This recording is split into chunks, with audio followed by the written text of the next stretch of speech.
hashtag is Guild Leaders Summit 2024.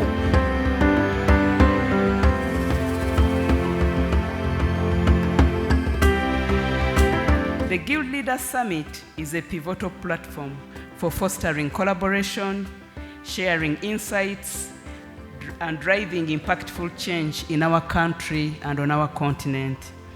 It is a brainchild of the Guild Leaders Presidential Leadership Academy, comprising several guild presidents and leaders, past and present, of the different institutions of higher learning in this country. 60 years ago, in 1963, I stood on the rostrum of the main hall as Guild President of Makerere University to welcome Mwalimu Julius Nyerere, Milton Obote, the Prime Minister of Uganda, and James Gichuru, Minister of Finance of Kenya, representing Jomo Kenyatta, who was then Prime Minister of Kenya.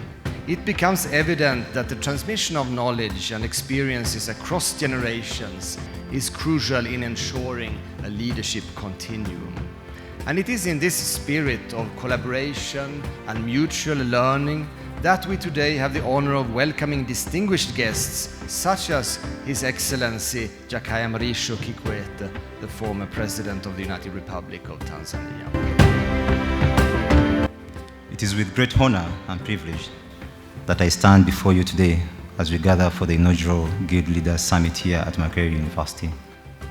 In the presence of such esteemed dignitaries, the Vice President of Uganda, Her Excellency Jessica Lupo, who is representing the President of Uganda, the Chief Guest, the fourth President of the United Republic of Tanzania, His Excellency Jakaya Mrisho Kikwete. We are truly witnessing history being made today.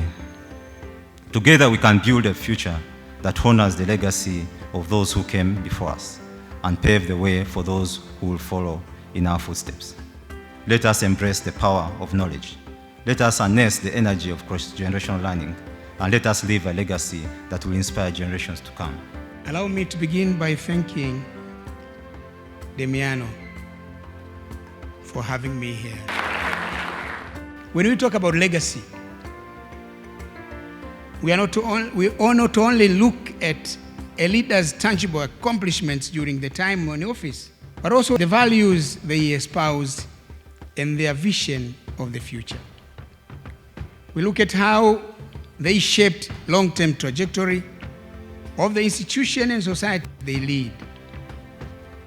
A good leader does this by, among other things, preparing other good leaders to follow in his or her footsteps. A total number of 7,392,676 youth above 18 years and below 30 were registered for the 2020-21 general elections, which constituted 40.8% of the total number of registered voters, which were 18,103,603. This therefore makes young people key stakeholders in all aspects of Uganda's political, social, and economic spheres. So as Guild Presidents and as the Academy, we are going to be very intentional on ensuring that we empower the Guild Presidents, equip you with the right skills, give you all that is needed to make sure that you win, to make sure that you get into those parliament seats, to make sure that you're into all those political party structures, to make sure that we are in charge as young people and as the people that have already been tested and tried through the politics of the university. I am an alumni of the Leadership Academy, which was, I think, at that time supported by the Uganda Youth Network. I am an alumni of AMWA. At the Leadership Academy, I met women that I was looking up to, like Betty Kamya. I interfaced with Miriam Matembe, the Norbert Mawos were there. And these were people at that time who were in active politics. The freedom of association and expression is fundamental freedom, which our constitution recognizes. And university students as young adults are very conscious, politically conscious of the decisions that they make. So enabling them to identify with political parties whose values they consider important to them is very critical. It's so important for students to be allowed to freely interact with their political parties, because it's such a transition stage for them. In no time they're going to be out in the world. They want to easily transition into these political parties. I'll just give you a few illustrations. Our guild president,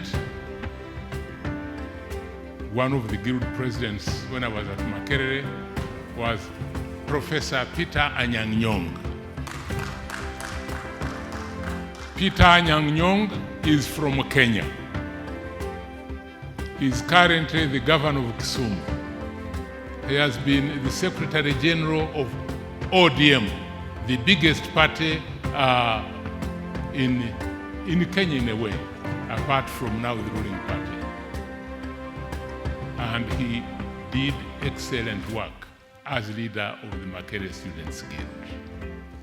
It did not matter during those days whether you are from Kenya, Uganda, Tanzania, or anywhere.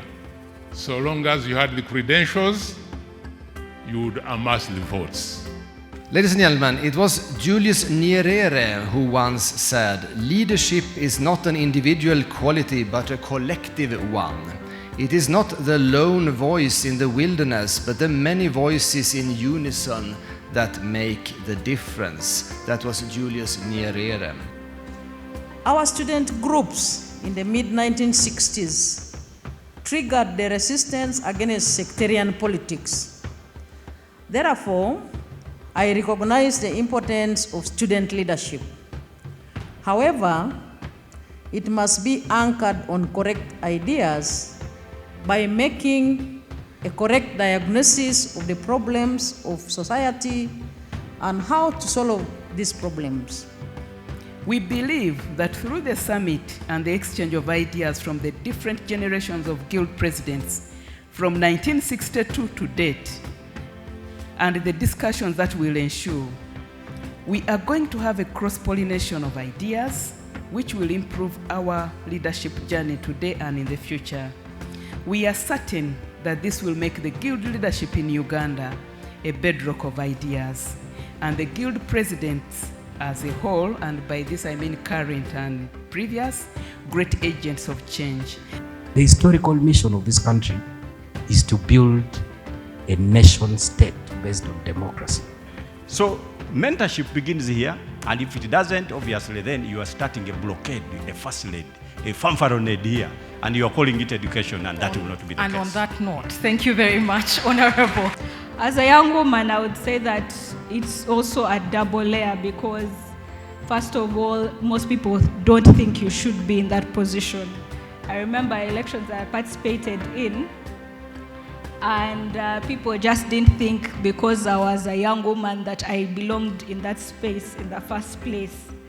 But even when you prove them wrong and actually win that election, there is still that condescending way in which people look at you. You constantly have to prove yourself that I belong in this space, that I deserve to be here, I have something to say.